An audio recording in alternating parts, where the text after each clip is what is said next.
दिन सुबह 10 बजे अपने कैमरामैन के साथ संगमपुर गांव में था। मुझे उसी दिन वापस भी लौटना था, इसीलिए मैं पटना से रात के 2 बजे की ट्रेन से भागलपुर पहुंचा, फिर वहां से बस पकड़कर संगमपुर। मैं स्कूल के प्रांगण में कुर्सी पर बैठा था। मेरे सामने स्कूल की पीले रंग की 2 तल्ला बिल्डिंग थी। अहाते में एक कतार से फूल के छोटे बड़े कई सारे पौधे लगे हुए थे। एक बूढ़ा व्यक्ति हमें बैठने के लिए कहकर अरमान को बुलाने स्कूल के अंदर गया। थोड़ी ही देर बाद मैंने अरमान को स्कूल के मेन गेट से बाहर आते देखा। वो नीली जीन्स और सफेद हाफ स्लीव टी शर्ट में था। हेलो, उसने आते ही मुस्कुराकर कहा। मैं विक्रांत गुप्ता, न्यूज 365 पटना से, मैंने खड़े होने के बाद कहा और उससे हाथ मिलाया। और ये मेरा कैमरामैन, प्लीज बैठिए, उसने कहा और हम तीनों बैठ गए। मैंने उसके चेहरे को गौर से देखा। उसका क्लीन शेव चेहरा दिन की रोशनी में चमक रहा था। उसके तेल लगे घने बाल करीने से पीछे की ओर और व्यवस्थित तरीके से जमे हुए थे। उसकी आंखें थोड़ी तनी हुई थीं और उसके नीचे हल्का डार्क सर्कल नजर आ रहा था। वो मेरी ही उम्र का था, यही कोई 27 के आसपास का। हालांकि वो उम्र में मुझसे 2-3 साल बड़ा लग रहा था। शायद उसकी कड़ी मेहनत ने उम्र के कुछ साल हड़प लिए थे। यहां कैसे आना हुआ? उसने मुस्कुराते हुए पूछा। उसके 2 पतले होठों के बीच से मोती जैसे सफेद दांत जगमगा रहे थे। आपकी शोहरत हमें यहां खींच लाई, मैंने खुद को पूरा सहज दिखाते हुए कहा, सिर्फ इसीलिए कि उसके मन में किसी तरह का पूर्वाग्रह न पैदा हो जाए। मेरी बात पर वो जोर से मुस्कुरा पड़ा। ऐसा कुछ भी नहीं है, हम जब मन से कोई काम करते हैं तो नाम अपने आप हो जाता है। आपका एक छोटा सा इंटरव्यू करना है, मैंने अपनी बात कही। हाँ हाँ, क्यों नहीं। मेरे कैमरामैन ने कैमरा संभाला और मैंने माइक। कैमरामैन से ग्रीन सिग्नल पाकर मैंने उससे बातचीत शुरू की। आपने पढ़ाई शहर में की है, आज का युवा दिल्ली मुंबई में जॉब का सपना देखता है। आपने इस गांव में स्कूल खोल दिया, मैंने कहा और उसके साथ साथ प्रांगण में चलने लगा। ये मेरा सपना था, मैंने भी कुछ ऐसा ही प्लान किया था, लेकिन जिंदगी कोई खेल नहीं कि सब कुछ प्लान के मुताबिक हो। हालात कुछ ऐसे बने कि मैंने स्कूल खोलने का फैसला लिया। आपने ये स्कूल 5 साल पहले शुरू किया था, तब और आज की स्थिति में क्या फर्क पाते हैं, खासकर एजुकेशन के माहौल को लेकर? बहुत बड़ा फर्क है। 5 साल पहले इस गांव को तो छोड़िए, आसपास के 7-8 गांवों में कोई स्कूल नहीं था। जब मैंने स्कूल खोला तो एक नई मुसीबत पैदा हो गई। लोग अपने बच्चों को स्कूल ही नहीं भेजते थे, तो फिर मैंने लोगों को घर घर जाकर समझाना शुरू किया।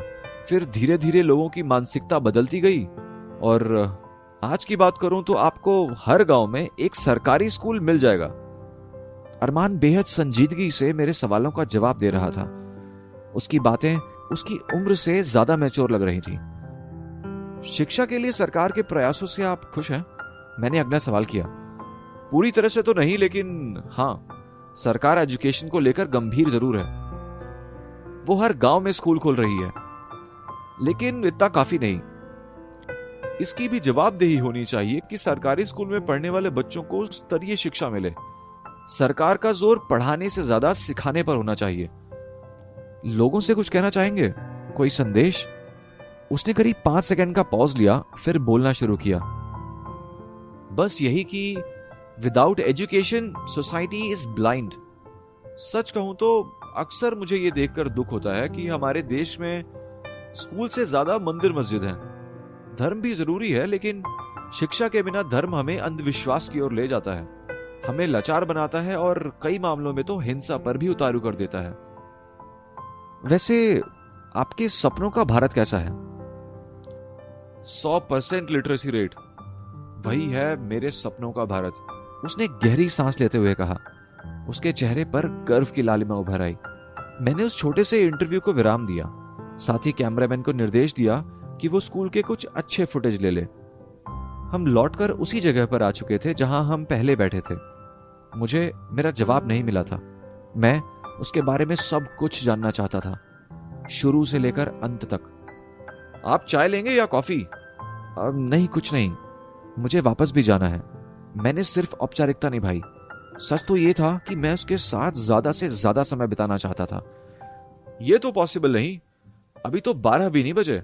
भागलपुर के लिए आखिरी बस शाम 6 बजे तक मिल जाएगी, आपको लंच करके जाना होगा। उसने जिद की। मैं एक और बार इनकार करने का जोखिम नहीं उठाना चाहता था। पल भर की खामोशी और फिर मैंने हामी भर दी। चलिए, मैं आपको अपने घर ले चलता हूं, पास में ही है।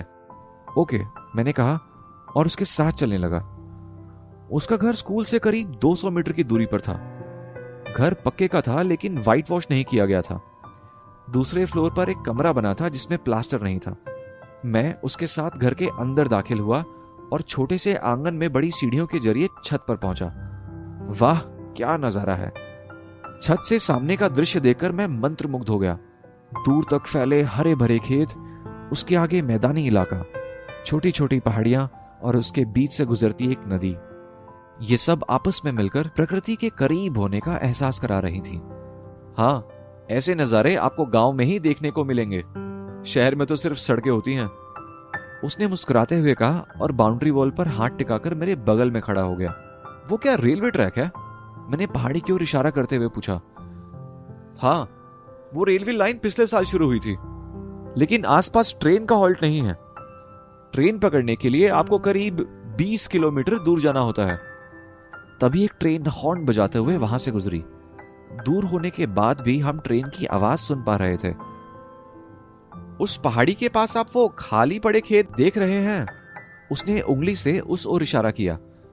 हाँ, मैंने सहमति में सिर हिलाया। उन खेतों सहित आसपास की 5 एकड़ जमीन कभी हमारी हुआ करती थी। स्कूल का फंड जुटाने के लिए मैंने उन्हें बेच दिया। तभी मेरे मोबाइल की घंटी बजी। कैमरामैन का फोन था। उसे गांव इतना पसंद आया कि वो घूमने जाना चाहता था। मैंने ओके कहते हुए कॉल डिस्कनेक्ट कर दिया। एक बात मुझे अभी भी परेशान कर रही है। मैं वापस अरमान से मुखातिब हुआ। क्या?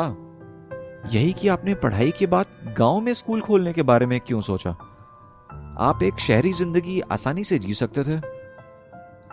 विक्रांत जी, हम जैसा चाहते हैं ना वैसा होता नहीं है। हमारी डोर ऊपर वाले के हाथों में है। उन्होंने ही मुझसे ये सब करवाया। आप ये भी कह सकते हैं कि ऐसा मेरी किस्मत में लिखा था।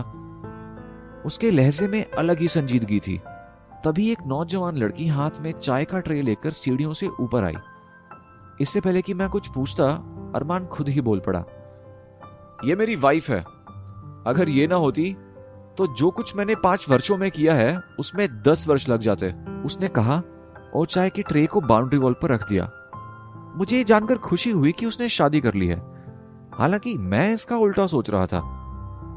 आज हमारे यहां 2 खास मेहमान आए हैं, ये लंच करके जाएंगे, उसने अपनी वाइफ से कहा। उसकी वाइफ ने मुस्कुराते हुए हामी भरी और खाली ट्रे लेकर सीढ़ियों से नीचे चली गई। भले ही मार्च का महीना था, लेकिन धूप अब शरीर में चुभन पैदा करने लग गई थी। इसीलिए हम खुली छत से कमरे में आ गए। ये मेरा कमरा है, बैठिए, उसने एक कुर्सी की ओर इशारा करते हुए कहा। मैं कुर्सी पर बैठ गया और चाय की पहली चुस्की के साथ ही कमरे पर सरसरी नजर डाली। जैसे ही मेरी नजर सामने के टेबल पर रखे एक फोटो फ्रेम पर पड़ी, मैं जरा चौंक गया। ये तस्वीर किसकी है? मैंने पूछा। हालांकि मुझे मालूम था कि वो तस्वीर गीतिका की है। ओ, ये गीतिका है, उसने मुस्कुराते हुए कहा और आगे बढ़कर उस फोटो फ्रेम को हाथ में ले लिया। बस ये समझ लीजिए विक्रांत जी कि आज मैं जहां हूं और जो भी हूं, जो भी कर रहा हूं, इन सब की शुरुआत इससे ही हुई है, उसने तस्वीर पर उंगली फेरते हुए कहा। मुझे उसकी बात पर जरा भी हैरानी नहीं हुई। मैं ऐसी उम्मीद कर सकता था, पर मैं ऐसा कुछ भी जाहिर नहीं होने देना चाहता था। मतलब मैं कुछ समझा नहीं। मेरा बनावटी लहजा भी बेहद जेन्युइन था। हम कॉलेज में साथ साथ थे, उसने कहा। ओ, मतलब कॉलेज के दिनों में आप इसे पसंद करते थे? सिर्फ पसंद हमारे रिश्ते को डिफाइन करने के लिए बहुत छोटा शब्द है। यानी आप इससे प्यार करते थे? मैंने हाँ की उम्मीद में उसकी ओर देखा। नहीं, उसने लंबा पॉज लिया। हम दोनों ही एक दूसरे से प्यार करते थे। क्या बात है, मैंने सुखद विस्मय में कहा। यानी आपके इस स्कूल के पीछे एक प्रेम कहानी है। ये वाकई मजेदार बात है। हाँ, लेकिन मेरी प्रेम कहानी कतई मजेदार नहीं है, उसने चाय का कप दोबारा उठाते हुए कहा।